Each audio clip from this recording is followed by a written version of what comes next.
Hello everyone and welcome back to the Shipyards. I'm Commander Exorcist, and welcome to another episode of the After Action Report, my weekly show where I go over the news and happenings in the Space Engineers universe.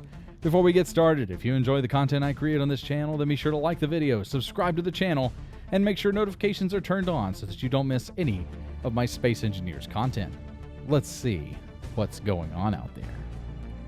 It's a big week for Space Engineers as the newsletter hits inboxes around the world and we get our first look at the advanced survival mechanics coming to SE1, along with some new information on power generation for SE2. Let's start off with what we know about the upcoming advanced survival mode in Space Engineers. Keen has previously mentioned that the new survival system would bring food requirements along with new environmental hazards for engineers to contend with.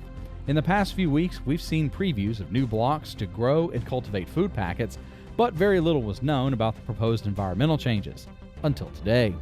In a brief 44-second video posted to the Space Engineers YouTube channel and shared via the newsletter, engineers were given a first look at the refreshed weather effects, including an apparent toxic green storm with corrosive damage, a dust storm with debris damage, and an example of refreshed rain mechanics with more detailed particle effects. As we watch the engineer run through the grass, seemingly in search of shelter, the deadly reality of the new survival environments becomes readily apparent. There seems to be no protection in the wilderness against these new environmental challenges, at least that we know of. If we're going off of the footage alone to anticipate the overall effects of these new systems, it seems as though the foliage is also affected, as many of the trees and bushes in the debris storm appear to be damaged themselves. Of course, this could simply be some type of environmental artifact or unique planetary location, but the effect does seem quite extensive. Shockingly, the engineer in the video takes 20 hit points from a single piece of debris. It's safe to say that the new survival environment is not going to be for the casual explorer. Engineers will most likely need to be on constant guard for these hazards and keep appropriate shelter or countermeasures available to mitigate the unfortunate disaster, which makes me curious about other potential changes that we could see in this update. For example, I wonder what the possibility of crafting upgraded countermeasures to deal with these hazards, such as upgraded suits or damage mitigation buffs from eating certain food packages. I realize that this is trending heavy into RPG territory, but it makes sense to me that some form of protection would be available to deal with these new hazards, other than simply hiding in a bunker until it all blows over. In addition to the environmental preview, we also got a look at next-generation power supplies in SE2 with a preview video for batteries and power modules. In the brief showcase, we were treated to a scene of an engineer removing a small power module from a battery block. This is quite an interesting change from previous iterations of batteries in Space Engineers because it opens up the possibility for using power modules on other blocks. Imagine a block that requires its own power module that must be charged by a battery or a generator. This could be a unique gameplay mechanic to power independent grids or support infiltration combat operations. By this, I mean that a player could swap out the power module from an enemy grid to gain control over its primary power generation systems.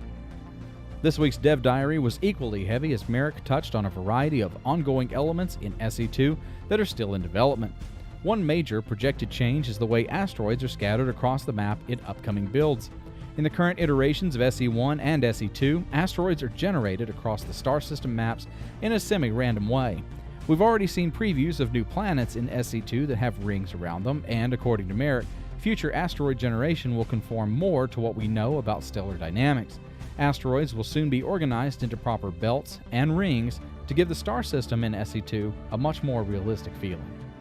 Perhaps no other bit of SE2 news this week is as big as the announced merger of campaign and sandbox modes. One of the big changes that's been promoted for SE2 is the incorporation of a scripted campaign system that would gradually introduce the game's mechanics. The intention was to add developer-provided meaningful gameplay while helping new players learn the intricacies of the game's various mechanics. SE1 contains a series of campaign-style missions and sandbox options, but the apparent trajectory of SE2 is to combine a default campaign into the same environment as the sandbox. Now, before we proceed, I'll add a general spoiler warning here. There will be a link in the description for anyone wishing to skip the spoilers. This is your final warning. Are you ready? Let's proceed. SE2 will come with its own stock set of lore and player experiences, courtesy of the developer-provided campaign. We've heard some of this information before, but it's striking to see it fall into place as an exposition on the future of the SE2 experience. In the sandbox-based story campaign, a cutscene will welcome engineers into the world of the Bearing Project and the Almagus system. Once the introduction is complete, the player is dropped into the sandbox environment to begin the previously discussed First-Time User Experience (FTUE). Through this, the player repairs a damaged ship, builds a small spacecraft, and reaches an orbital space station. Once on the station, missions and contracts are available for the player to progress and uncover the secrets of Almagest through colonization efforts. As is the case with many RPGs, some missions will progress the storyline while others will serve as an opportunity for the player to potentially earn valuable experience and upgrade their gear. Datapads at hidden locations abound in Almagest to reveal more about the world and its mysteries as the player advances. Finally, Merrick mentioned that he and the team will soon begin working on the roadmap for SE2 to finalize the complete version, which is what the game will be when it leaves early access, whenever that is. You'll find a link to the full diary entry in the description below. So what do you think of the bad weather upgrades? Are you excited to dodge debris and take a chance at survival in a caustic alien environment?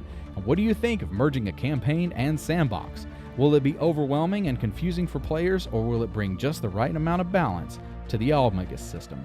Let me know in the comments below, and I'll be back next week with more Space Engineers. Till then, I'm Commander Exorcist. Take care, fly safe, and I'll see you out there.